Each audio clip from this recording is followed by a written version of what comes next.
Hi, welcome back to misformeeple. My name's Mitch. And I'm Morgan, and in today's video, we're going to be talking about 5 spooky Halloween games.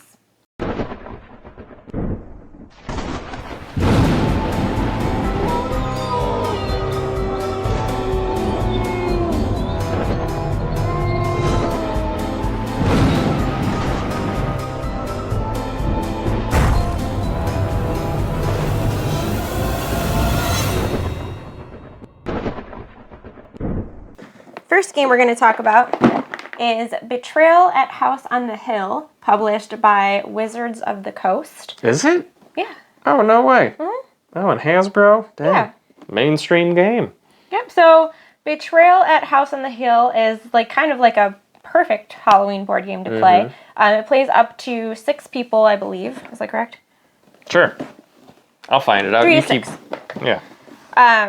And we actually have the 2nd edition, Betrayal at House on the Hill, and I believe they just came out with the 3rd. They just released the 3rd edition of the game, which is available now. But basically, the premise behind Betrayal at House on the Hill is you are in this haunted house, and you are slowly revealing tiles, exploring the haunted house. Some of them are traps, where they'll cause events to happen. And your fear will constantly grow as you're exploring this haunted house. And then about halfway through the game, as your fear grows, you flip over these omen cards. And when you get to a certain point where you flip over the dice rolls more than what your omen cards are, then the haunt happens. Which basically means that one player's possessed by something or another. Yeah, the person that triggered that is now haunted. I don't know if it's the person who triggered it or if it's the person with X number of stats, low sanity. Right. I think it's different who becomes the person who betrays people. At that point in the game, that person is haunted, so they take a haunt book. Yeah, whole new rule book for that. There's 50 different scenarios and a bunch of different haunts that can happen. So they take a haunt book and they go into a separate room. They flipped that haunt section, that scenario, and now it becomes a one versus many game to where that player is now the enemy and they have an objective that they need to do. So either they need to, kill all the other players or do a specific thing in the game in order to win. And then the players also have a booklet on how to defeat the character that has been haunted. So it'll give them different tasks that they need to do. So then for the rest of the game, it becomes a one versus many. And it's really fun. So you're trying to move throughout the board. And this version is really cool. I don't know if in the 3rd edition it's the same, but the minis that come with this game are all pre-painted, which is pretty cool. Were they? Yeah. Oh, yeah, they were. They're all pre-painted, which if you like miniature painting can be a bummer because you can, customize them. But for people who don't miniature paint, it is kind of nice to have the minis painted already. So that's really nice. But it's cool because you can put on some spooky music and You can put on spooky music for all these games. You can, yeah. But it's just really fun to kind of explore this haunted house together. Yeah, good for Halloween. Yeah, very good for Halloween. Yeah. Betrayal at House on the Hill. Yep. Next game. God, that's heavier than I thought. Snallygaster Situation, Kids on Bikes board game. So by Renegade Games. Oh, is it by Renegade? It is, yeah. So this is Stranger Things in a Box. Yes. One kid went missing. Will, obviously, the worst of them all. It's not Stranger Things in the Box, but it's basically Stranger Things in a Box. Yeah. With one kid went missing, there's a creature or a monster lurking about town. I don't remember the name of the town, do you? Doesn't matter. No. Friggin' Lakeview. Lakeview. Lakeview. Yeah. So the kid is putting down cards that it's trying to give the other kids clues as to where he's at because he's hidden amongst the town. All while he's giving you clues, or she's giving you clues, the monster is moving, reacting based on these cards that are being played down. And each monster has different objectives that you have to complete in order to defeat them. We played with the Jersey Devil. The Jersey Devil. The Jersey Devil, and the Jersey Devil is the easiest of them all. You were just trying to get the holy squirt guns or something like that. Yeah. Complete squirt guns with holy water. Squirt guns with holy water, I think. You're trying to get I think fill in like a 3x3 grid with items, and I forget what the third one is. Oh, the third one is just find the lost kid. Yeah, so I mean, pretty standard stuff. Pretty simple. It's pretty fun because the map really is nice. like a neighborhood. Yeah. And so your kids are like moving around. They all have different modes of transportation that they can get. So like. Oh, that's right. You can get bikes. Yeah. Scooters. So like I had a bike. Another kid man. had a skateboard. The other one had like rollerblades. Rollerblades. Yeah, Ben was really mad that he had rollerblades. Yeah, you get like special abilities to where like the rollerblades that you grind on fences to where you can use like one movement to end on any point in the fence. I had the bike, so I was able to like move through fences. Oh yeah, because you have move tokens. You have 4 tires, which are like a 2 movement in any direction, 3 straight line or whatnot. Yeah. But it's really fun to try to figure out where people are and. Yeah, it's very thematic, especially if you've watched Stranger Things. Yes, it's like season 1 of Stranger Yeah. Things where they're all on their bikes trying to find Will and they're running away from the monster. But yeah, there's what, 5 scenarios, 5 different monsters. 5 or 4. Okay. 4 monsters. So it's a co-op game, but it's again like the hidden movement. So yeah, it's a really fun one, very thematic for this time of year. And if you like Stranger Things, give it a try. Yeah, Snallygaster Situation, Kids on Bikes, the board game. So this game is Horrified by Prospero Hall and Ravensburger. So in this game, this is a co-op game where you are teaming up to defeat classic Universal monsters. So you have like Dracula, the swamp monster, Frankenstein, the mummy. So you get to pick at the beginning of the game which monster you want to fight. They all kind of have like different levels of difficulty. You can choose to play with like 2 monsters if you want. Yeah, to make it I think you harder. start with 2 and then you fight 3. Yeah. So we just have the first version of this game, but they do have a second version called American Monsters, which my sister and brother-in-law have, but we haven't played that version yet. And that's just like it looks good. Kind of like werewolf cryptids of the U.S. American monsters. So like Bigfoot and like the Alcupatra, is that one, I think. Anyways, that one also looks really good, but this one I feel like is a little bit more spooky for Halloween. So basically what you're doing is you are moving around the map, gathering items of different colors, and you use these items to complete different objectives in order to defeat the monster. So like Dracula will have its own objectives, like you need to like destroy all of his coffins, and then you need to go to his space and use like so many red items in order to defeat him. So you're working together to collect items, trade with one another, destroy the coffins, or whatever the objective whatever the objective is for that particular monster. And you're also trying to save villagers. So each villager on the board has like a destination that they need to get to. So like, this person might need to get to the church. So you have to escort them to the church to make sure that they're safe. If you let too many villagers die, then the monster track moves up, and if it moves up too far, then the monster wins and you lose. I think it's like the terror meter or something, like gets increased. Something like that, yeah. I like that each character just has a unique ability at the start of the game. Oh, yeah. The asymmetric powers. Yeah. To where I think like the professor or something like that can move players on his turn instead of moving. One player starts with like more cards or can pick up more items or something. Yeah, it's a very, very thematic game for Halloween. Very good co-op. It plays pretty good with non-gamers. We introduced this one to my family. My sister she loved it. So we got her the American Monster version, but we haven't played that one yet. Check it out, though. If you haven't heard of Horrified. And it's available pretty much everywhere. You can get it at Walmart, Target. But yeah, that is Horrified. Check it out. Yeah. All right. Next up, we have The Hunger by Renegade Games. And this one's been hit or miss for a lot of people. So, in the comments down below, if you've played it and hate it, let us know.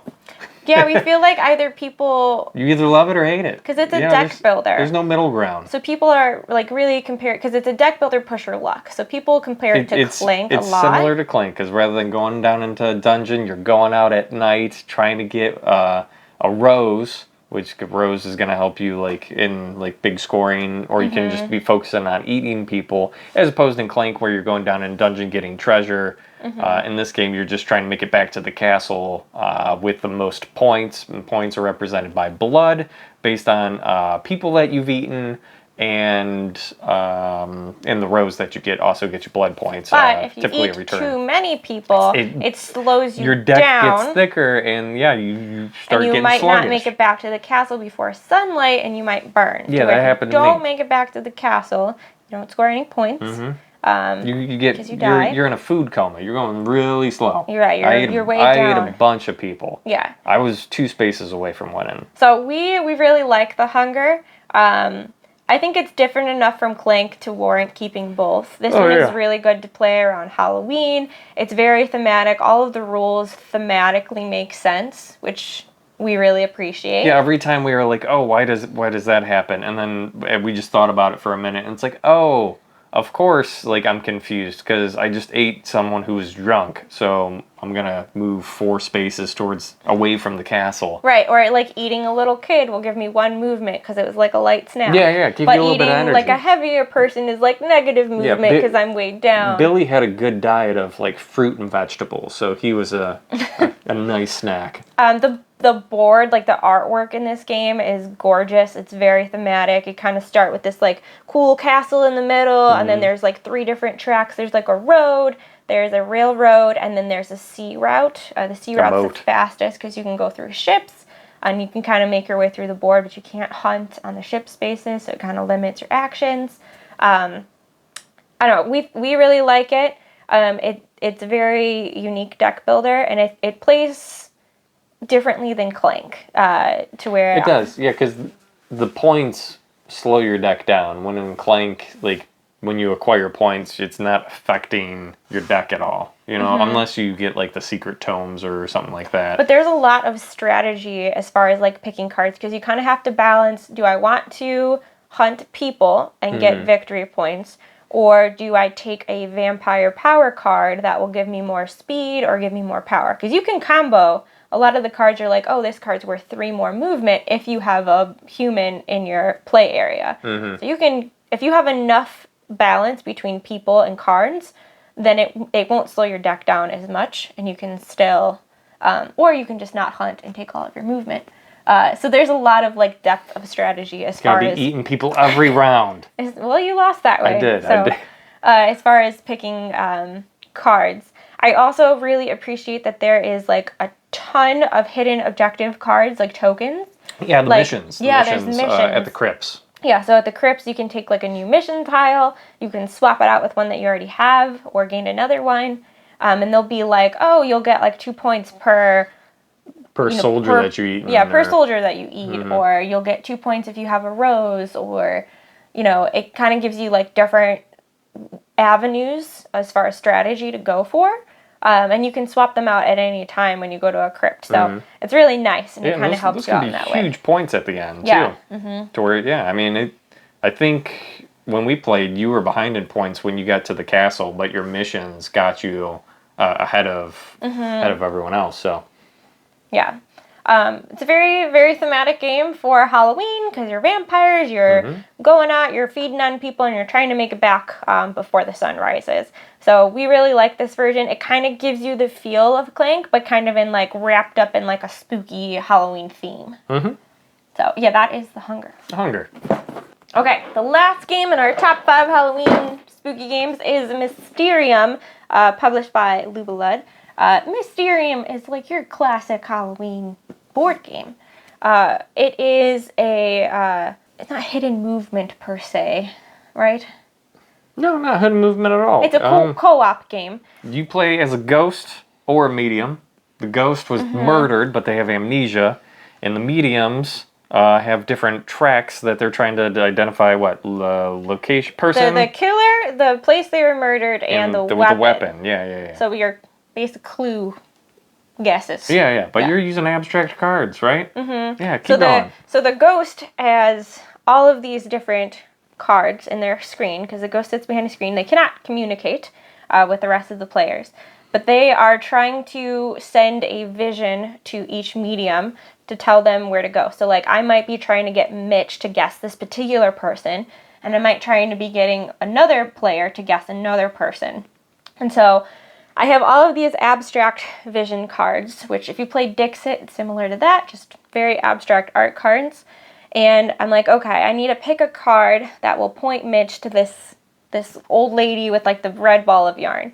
So I might give him a card that has like a really bright red object on it in hopes that he will connect the dots and be like, oh, maybe she gave me this red card to indicate the red ball of yarn associated with this lady. Yeah, not look at like the fence in the background. It doesn't always work out. It doesn't. No. It gets very frustrating. It is, because sometimes you might not notice something that is also in a different card, and then they'll pick up like, oh, well, there's these like pointy objects in the background, so I think that indicates like the gun that this person has, and you're like, no, but you can't communicate as a ghost. Yeah, if you've played Similo, this is a more elaborate Similo and longer and more if you like frustrating. Clue, yeah, this game is for you. Yeah. It's really fun to try to, watch people actually like connect the dots and be like, yes, that's exactly what I wanted them to go for. But if they get it wrong, then they go back and you have to try it again. And the next people will move on to now guessing the location and then the weapon. It can be frustrating when... As a ghost? Yeah, well, it's like hard to like when people put their token on the wrong piece to not be like, oh, no, you're so yeah, you got to be like careful of your facial expressions. You don't like give it away that they're wrong. We do have a house rule that when you're the ghost and you are trying to tell them if they're right or wrong after like a round, you have to go like woo and like move the piece. How was that? Woo. Woo. You have to make ghostly sounds. Ooh. Yeah. You gotta commit to the role. You gotta make ghostly sounds. And then the ghost also has these little crows to where if your vision cards are just terrible, they don't point at all to the person that you need them to point to. You have 3 crows that you can use throughout the whole game, which will let you discard and draw different vision cards to help you better, communicate with people, with the mediums. So we also, when you use a crow, you have to go caw caw. Yeah. It's very thematic. There's like a broken clock, and that's kind of like the time that you tracker, have. Yeah. The blue sand timer is really cool. The back of like the ghost board that they have is like part of like the haunted house that you're in, so it looks very spooky and Halloweenish. So yeah, this is just a classic game. If you like Clue or Similo, definitely check it out. There is also a smaller version, if this one seems a little intimidating. There is Mysterium Park, which we have not played, but it's a carnival theme. It's just a card game, so there's no like elaborate screen or anything. But you're only guessing the murderer and the location, I believe. I don't think you're guessing the weapon. I might be wrong. We haven't actually played Mysterium Park, but it is like a Mysterium in a smaller box with a carnival theme. We prefer this version just because it is more elaborate and it looks really cool on the table. We should probably get the expansion to this. I think the expansion should just add new vision cards. Yeah, and that might help. I think it would, yeah. Because there's 2 expansions, I believe. Yeah, I'm fine with that. I don't think they add anything else besides new vision cards. Yeah, let's change it up a bit. Yeah, but this one is really fun. Definitely check it out. It is called Mysterium. It's a great game. We love it. Check it out. So if you liked what you saw, be sure to click the bell icon down below. Get notified of new videos that we release, which we release every Sunday. Click the subscribe button down below to help out the channel, and give the video a thumbs up because it helps the video out. But my name's Mitch. And I'm Morgan. Thank you so much for watching, and happy Halloween. Happy Halloween. Bye. Bye. And I'm Morgan, and in today's video, we're going to be talking about 5 spooky Halloween games. We gotta do that again. Okay. Ooh. Oh, check out my shirt. They'll see it. 2 sheep. Nope. Second star to the left. That's what I'm wearing. Not enough spoons. Not enough spoons. We don't have enough spoons today to edit. Yeah, I know. That's true. We're gonna just jump right into it. Jump right in. Jumping in. Diving in. Head first. We're not dipping our toes in the pool. We're cannonballing. Cannonballing. But it's Halloween time. What are you gonna be doing around Halloween? Playing board games with your friends and What? Not talking about that board game. What are you doing? I'm waiting for you to stop grab talking. something. So I'm talking to people. While you grab it. We gotta make these quick, snappy, fast, rapid. Let's go. Going along with teaming up to fight monsters, this is Horrified, published by, who makes this one? Well, if the box is right. I know that was driving you crazy. How the you say that? Libelud? Libelud. Libelud. Tell the wrong way, Mitch. I think that was the right way. Let's start. You knew it. I did. You didn't say anything.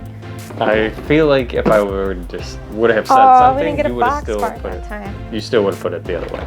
Hi, welcome back to MS from Meeple. My name's Mitch. We're doing the closing. Hi, goodbye from MS from Meeple. My name's Mitch. If you like what you saw or any of the I games, wasn't looking at the camera. if you like what you saw, if you liked what you, nope, too slow. If you liked what you saw here today, nope, I don't want to say that. All right, Morgan, if you're editing this video, this is the real take. Cut all the other bullshit.